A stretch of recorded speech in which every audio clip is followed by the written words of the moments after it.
Masalah 456. Tajuk dia masalah menghormati ulama dan orang yang berilmu. Masya Allah. Tuan Syekh kita ni rahimahullah, bila dia tengok hadis ni, dia kait semua. Hadis Nabi SAW, bagaimana dia berinteraksi dengan sahabat. Abu Hurairah memahami masalah ini silap. Dia ingat orang yang najis, orang yang junub najis. Maka Nabi perbetulkan. Ini kerja tuan-tuan guru, kerja murabi, kerja orang berilmu memperbetulkan apa yang silap. Kata Nawawi rahimahullahu taala, dan pada hadis dalam masalah ini, hadis 101 yang kita baca tu, hadis Abu Hurairah ini, itulah dalil atas kewajipan sunnah menghormatkan ulama dan guru-guru. Kita kena hormat pada guru-guru dan ulama. Tulis tepi kitab, guru, ulama dihormati tetapi tidak boleh disucikan. Guru dihormati bukan disucikan. Itu berbeza. Ada setengah ajaran yang pelik-pelik ni, siapa mereka dipanggil takdis asyuh, mensucikan guru dia. Hak tu guru dia buat ni tak boleh tegur. Kalau dia buat pelik-pelik pun jangan tanya. Contohnya tok guru dia tak semaya. Pergi solat belaka, aku ni ahli hakikat, ahli makrifat, tak payah solat, aku niat solat, jadi dah. Nak tanya tak berani. Lah. Itu orang salah. Sebab guru itu dihormati selagi dia menjaga syariat, taat kepada Allah dan Rasul, tapi jangan disucikan mereka. Itu perbezaan yang ketara. Hendaklah kita bersopan dan berlemah lembut, lembut laku kita, sopan, dan budi pekerti kita apabila kita berkedudukan, mana duduk dalam majlis bersama dengan para ulama, para guru, dan berserta dengannya. Kita duduk dalam majlis, ada tok guru kita, ada syekh kita, ada ustaz kita. Janganlah buat seperti orang yang tiada mempunyai pelajaran. Sebagai orang ulu. Itu ayahnya kata orang ulu kita. Orang ulu ni makna orang darat lah. Orang-orang yang bahasa orang, kalau orang Arab dia panggil orang badui. Orang badui ni kasar dia punya adab. Jadi orang ulu kita. Dengan laku yang kasar dan cakap yang keras dan suka bertegang mereh, mana suka bertengking. Orang panggil bertegang orak leher. Bahkan biarlah ada atas sempurna sifat-sifat dan kelakuannya. Kata Imam Nawawi lagi, dan sungguhnya telah disunatkan oleh ulama kepada penuntut-penuntut ilmu, hendaklah memperbaikkan kelakuannya pada waktu duduk dengan guru. Kita duduk dengan ustaz kita, duduk molek. Biarlah suci dan bersih pakaian, jikalau buruk sekalipun. Pakaian buruk tak apa, bukan semua orang ada duit nak beli hak baru, kan? Pakaian buruk tapi bersih. Satu. Dan pakaian berketoping dengan janganlah membawa badan dan muka dan kaki tangan berkarak, berkomoh-komoh. Allah, orang panggil bekos tak basuh, tak pergi mandi, bang busuk bangang mari duduk kat ustaz, jangan. Gila idea dia nak mengajar. Ataupun orang panggil tak suci, kotor kita ni. Dan pakaian berketoping dengan bermacam-macam benda menempeknya. Pakai hak cemar lah, hak kotor. Ada setengah tu tidak cemar, pasal jenis tulis saya karut-karut. Pakai gambar tengkorok duduk sebelah ustaz tu guru. Nyanyi. Nah, hak rok dia panggil. Rok tu tempat apa, di kedai apa kita pergi pakai sebelah ustaz nyanyi ke dia. Jangan duk pakai hak pelik-pelik. Dan eloknya dibuang bulu-bulu yang disuruh buang. Mana kalau kita nak pergi jumpa tok guru ni, misal besarnya pada dalam mulut, andam dulu misal tu, comel-comel sikit. Jangan duk main. Kalau kita rambut panjang, ikat dulu rambut tu. Sikat molek, ikat. Baru comel, mari duduk coba sini apa. Jangan sampai rupa orang betina yang sudah bermisal berjanggut dibuang sama sekali. Jangan mentah kau Syekh ni kata kena buat bulu, kita buat belakang bulu jadi macam orang perempuan. Sekali dengan janggut tak ada. Lah. Tuan-tuan kena ingat, kenapa Allah buat laki-laki berjanggut, perempuan tidak berjanggut? Sebab apa? Nak beza antara laki-laki perempuan. Ni kita ada janggut ke cukur budak nak jadi orang betina juga. Kenapa? Ni tuan Syekh kata, jangan sampai kamu menjadi macam betina. Jadi hak janggut ada ke cukur. Minta maaf hak cukur malam ni. Kali ni jangan cukur. Sunnah kan janggut Nabi kata full liha, simpan janggut. Hak kita suruh cukurnya misal, suruh cabut bulu dia, kita pergi cukur habis sekali dengan janggut-janggut. Langan, itu jadi orang betina. Tu Syekh kata, kalau saya tak kata, dia takut dia marah. Buang bulu-bulu yang patut. Mana kita anda misal comel nak kerja tuan guru ni, rambut pun comel. Dan mahulah buang kuku, potong kuku. Jangan ditaruh jengkal semacam Cina. Marah dia. Toke-toke ni setengah kuku dia panjang kan. Lah ni tak kira dah Melayu ke Cina ke apa benda, kuku panjang belaka. Tuan-tuan tulis itu. Yang bermakhluk yang berkuku panjang ini kucing dan seumpama dia. Sebab apa?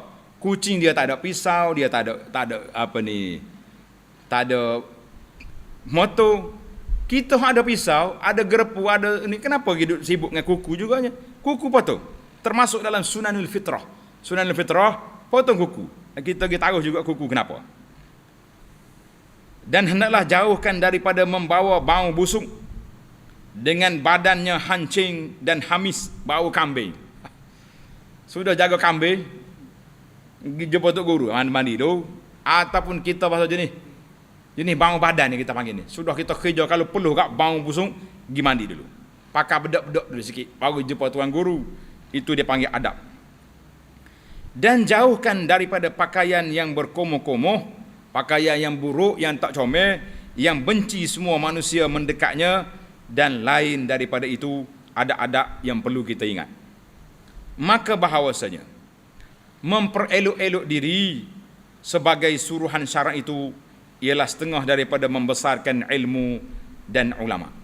Ini adab murid dengan guru. Kalau kita nak pergi jumpa tuan guru, pakai comel-comel, bersih, sebagaimana yang telah ditunjukkan oleh Abu Hurairah radhiyallahu anhu. Sebelum jumpa Nabi, dia pergi mandi dulu. Cuma dia silap teknikal, salah faham tentang kedudukan orang junub itu diperbetulkan. Tetapi asasnya dia bersuci. Nak pergi jumpa tuan-tuan guru kita ni biar comel. Jangan duk mari serebel satu kalu gitu Molek. Itu adab kita. Cuma masalah kita hari ni, dengar cerita ni. Kita dengan tuan guru, kita bercakap ya sedap. Saya hormat benar kau tok guru kita tu. Nah. Tapi kalau tuan guru ada sekali dengan kita, siapa dia lebih kuat cakap? Tuan guru ke kita? Itu masalah. Ana ni banyak kali dimasukkan ke dalam grup mazhab WhatsApp ini, grup WhatsApp. Dia masuk nombor kita masuk, dia bertulis. Alhamdulillah sudah ada bersama dengan kita ustaz kita yang disayangi, ada. Siapa-siapa ada soalan, ada permasalahan, dipersilakan tanya. Tak ada 5 minit, pengak dia share dah benda-benda karut dia tu. Ini menghormati guru, termasuk menghina tuan guru. Kalau kita masuk dalam grup kita, kemudian kita duk buat benda tak tu kalu dalam tu, jangan dimasukkanlah. Buat susah orang tua tu, duk mikir kamu. Jangan. Pandai-pandai. Kita pun dia masuk pelik-pelik, kita keluar jelah. Tunggu buat apa kat situ, kan? Baik. Masalah 457. Masalah guru menegur murid. Ini tanggungjawab guru. Yang tadi adab murid dengan guru, sekarang ni tanggungjawab guru kepada murid. Kata Imam Nawawi rahimahullah taala dalam hadis 101 tadi, itulah dalil hadis Abu Hurairah ini.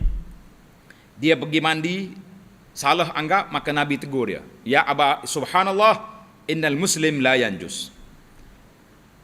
Ya, ini hadis ini dalil atas adab orang alim dan tuan guru apabila nampak murid atau orang yang menurut katanya itu memperbuat satu perkara yang ditakutkan ianya menyalahi jalan yang betul, hendaklah ditanya akan dia. Tuan guru jangan marah dulu, tanya dulu. Kenapa buat macam ni? Tengok, Nabi tanya orang, ila aina, ke mana mau pergi tadi? Aku tengok mu, lepas tu hilang. Kenapa? Tanya dulu. Dia panggil, boleh jadi ada masyarakat lain. Nah, dia mari nak salah Nabi, tiba-tiba sakit perut, lompat lari. Sesal masalah. Atau ditanya akan dia. Dan apabila tiada betul, dia bagi jawapan yang salah, dan memang ia daripada jalan betul, dan menyimpang ia daripada jalan betul, hendaklah ditegur dan dikatakan, diajarkan kepadanya, dan ditunjukkan supaya kembali ia kepada hukum Allah. Jadi alhamdulillah para jemaah sekalian, kita sebagai pendakwah, ini muhasabah kepada para pendakwah, supaya murid-murid kita, anak murid kita perlu kepada nasihat. Kalau tidak, terjadilah seperti kata-kata yang masyhur. Ada orang kata daripada Sayyidina Ali ataupun lain ulama salaf, dia kata, iza sakata alul haqqi, apabila orang yang benar diam di saat orang-orang lain buat kesalahan, maka orang yang buat salah itu anggap apa yang dia buat itu betul.